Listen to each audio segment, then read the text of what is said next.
What's up, everybody? It's Jordan, and welcome to the Sports Zero Hunt Show. Today is August 6th, 2021. This video, I'm going to be continuing my series of doing some season prediction videos for each NFL team.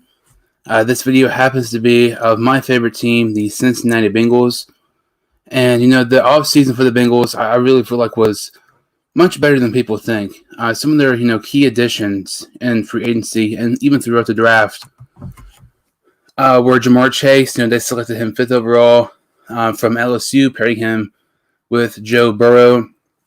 And then lots of people, especially non-Bengal fans, did not like this pick because they thought they needed to get Penei Sewell. Personally, I'm fine with the Chase pick. I think it'll work out really well. And I'm more content with the Chase pick at 5 because we actually got to upgrade at tackle, getting Riley Reiff. He's played with Minnesota Vikings the past several years, and, he's going to be our replacement for Bobby Hart. We also signed Trey Hendrickson to a 4-year deal worth around $60 million. I think that's not a great signing, not a horrible signing, but, those are some nice players who want to come in and, be key contributors to Bengals this season. But at the same time, some of the people they lost in free agency are part of the reason why, the Bengals signed and drafted some of these guys. For instance, some of their departures, first of, AJ Green's one of the first one that comes to mind. He was not nearly as good as what he was last year, but he still had over 100 targets. And anytime you lose a wide receiver who had 100 targets the year prior, you have to get a guy who can fill his role, and that's exactly what they did, getting Chase at 5. I mentioned they signed Trey Hendrickson. Pretty much the only reason they signed Trey Hendrickson because that was an option they kind of had to make because they lost Lawson on a 3-year deal to the New York Jets. And they also lost William Jackson III to Washington. And the replacement for him was Chidobe Awuzie. He's not as good as William Jackson, but I feel like his contract, I would rather have Awuzie's contract than William Jackson.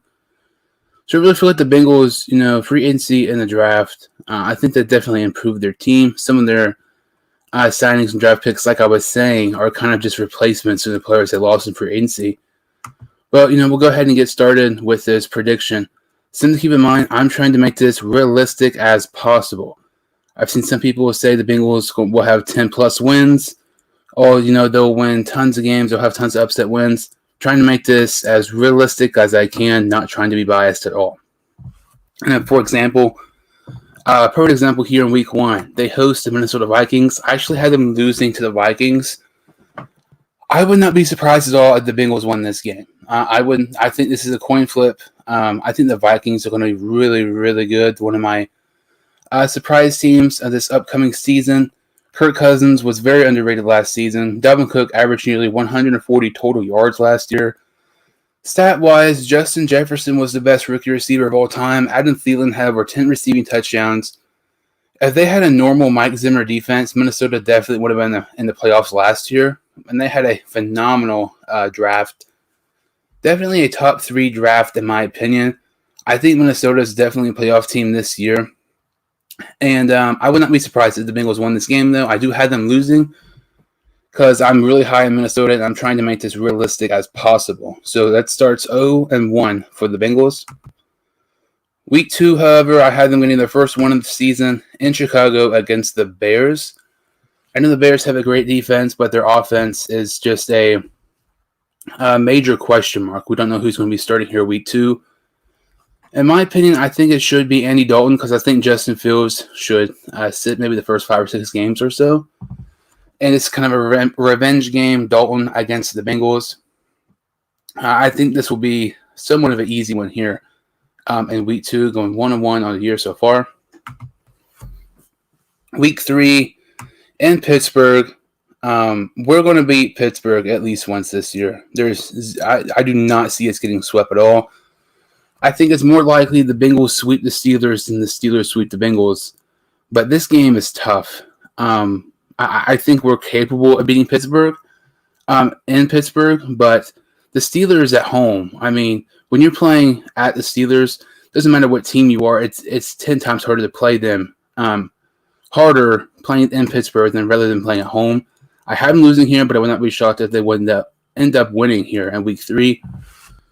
So it makes them 1-2 on the season. Week 4, Thursday Night Football against the Jacksonville Jaguars. The Bengals' only primetime game of the year. I'm very interested in this one. Trevor Lawrence against Joe Burrow, 2 number 1 overall picks. It's the rematch in the championship game a couple years ago. And the Jaguars, you look at their roster, I feel like they're 1 or 2 years away from being a playoff contender because they have just so many young, talented players, but they don't have that much experience. I had the Bengals winning this game to make their record 500, going 2-2. Week 5, home against the Green Bay Packers. I don't think the Packers are going to be as good this season, but I still had them beat the Bengals because regardless how much talent there is on the Green Bay Packers offense or defense, if you have Aaron Rodgers in your team, your starting quarterback, you are capable of beating any team in the NFL because Rodgers is one of the best quarterbacks of all time. I have the Bengals losing this game, but I think it's going to be closer than what people think. And if I have to pick one really, really surprising win here for the Bengals on this schedule, I would say it's possible the Bengals could beat the Packers, but I had them losing here to go to 2-3. Week 6 at Detroit. You look at Detroit's roster, they have a really, really impressive offensive line, and I think they're another team. Give them a couple years, they're going to be really nice. In a couple years, they have some really young, talented players. I do have the Bengals winning this game, going 3-3 now, and I honestly think you look at all the games on the schedule, this is debatable with the Bears. This might be the easiest game on the schedule for the Bengals. Week 7 at Baltimore. You look at the Bengals and the Ravens, just last year. The Bengals were humiliated by Baltimore in the last game of the season. But the first meeting last year, they only held Lamar Jackson to just 3 rushing yards. And if our offense line was, what it is now, I feel like that game could have been much closer. I feel like the Bengals can contend with Baltimore and, both of these games, because they play twice in the same division. But I think just Baltimore's run offense and their defense will be too much for the Bengals here in Week 7. So it drops them to 3-4. Week 8 at the New York Jets. The Jets are another team, I think, you look at their roster, they're actually pretty underrated. I'm very, very interested in Zach Wilson against Joe Burrow. In my opinion, this past season, Zach Wilson was the best quarterback prospect in the draft, and last year, the year prior, Joe Burrow was the best quarterback prospect in his draft. 2 young, talented quarterbacks who I think have potential to be some of the faces of the NFL for years to come. I have the Bengals winning this game to go to 4-4 on the year. Week 9, they take on the Cleveland Browns. And you look at the past, let's just say 2 years. The Bengals, have been capable and have been super close to just beating the Browns multiple times. Last season, both of their losses were one possession games against the Cleveland Browns. And they were, they had a chance to win either of those games. But, look at the Browns roster. It's somehow even better than last season. Someone have Cleveland beating the Bengals here. In Week 9, the Bengals dropped to 4-5 on the year. So Week 10 is the Bengals' bye week, and they're 4-5 heading into their bye week, which isn't bad, which isn't great. You look at their schedule, I kind of feel like that's kind of what we will expect. Maybe a 4-5, 5-4, something like that. No more than 5 wins, I would say, as we get to the bye week here in Week 10. Heading after the bye week, their first game after their bye is in Vegas against the Raiders. I have them winning this game because I definitely feel like the Bengals are capable of beating the Raiders. The Raiders are that one team who basically are the definition of mediocre. They're always going to have a 7 or 8 win season, but I definitely see the Bengals beating the Raiders here in Week 11, proving the record to 500. Week 12. At home against the Steelers, last year when the Bengals when the Bengals hosted the Steelers, it was a Monday Night Football, and Von Bell had that amazing hit against Juju Smith, and we somehow got the upset victory over the Steelers. Nobody thought that was going to happen. I feel like the Bengals will beat the Steelers here in Week 12, especially with it being in Cincinnati. I feel like the Bengals will beat the Steelers at least once. If I had to pick which one, it will definitely be this one in Cincinnati opposed to the one in Pittsburgh. And with this win here, it makes the Bengals go over 500, going 6-5 as of right now as we head into Week 13. Week 13, in my opinion, this is going to be a very tough game. You look at the Chargers, and I'm very excited for this one. Herbert against Burrow. Bengal fans think Burrow is better. Chargers fans think Herbert is better. Both their offense lines last season were horrendous. Honestly, not being biased, the Chargers actually had a worse offensive line last season than the Bengals did, and Herbert was still able to be that impressive. The Chargers had a nice free agency and a nice draft. They got, in my opinion, the best steal in the entire NFL draft in Rashawn Slater, the tackle from Northwestern. And they also got the best free agency signing, in my opinion, in the entire NFL offseason, getting Corey Linsley, the center from the Green Bay Packers. With the Chargers having an improved offensive line, I think they're going to be even better. I think the Chargers are going to be definitely playoff contention this upcoming season. And I think their offensive line, just with Herbert and some of their guys coming back from injury, like Austin Eckler, will be too much for the Bengals here in Week 13. The Bengals drop to 6-6 on the season. Week 14, this is another very difficult game. You look at the San Francisco 49ers, last season they had tons of people, on the IR being injured, Bosa, Garoppolo, Sherman, everybody like that. And, they have a fully healthy team this season. They have a Trey Lance, they drafted him 3rd overall. I would say at Week 14, I will at least see Trey Lance start in this game, in my opinion. And I think Trey Lance has potential to maybe be the next Deshaun Watson or Josh Allen. And you look at the 49ers roster, I think they have one of the better rosters in the NFL. They have a great defense, great offense. I think it'll be too much for the Bengals here in Week 14. They lose back-to-back games here, and they drop under 500, now 6-7 on the year. Week 15 in Denver. I have the Bengals winning this game, but I feel like this is one of those games where the Bengals are definitely capable of losing, because if Drew Lock can stay just consistent or average, the Broncos are a playoff team. You look at the most underrated rosters right now in the NFL.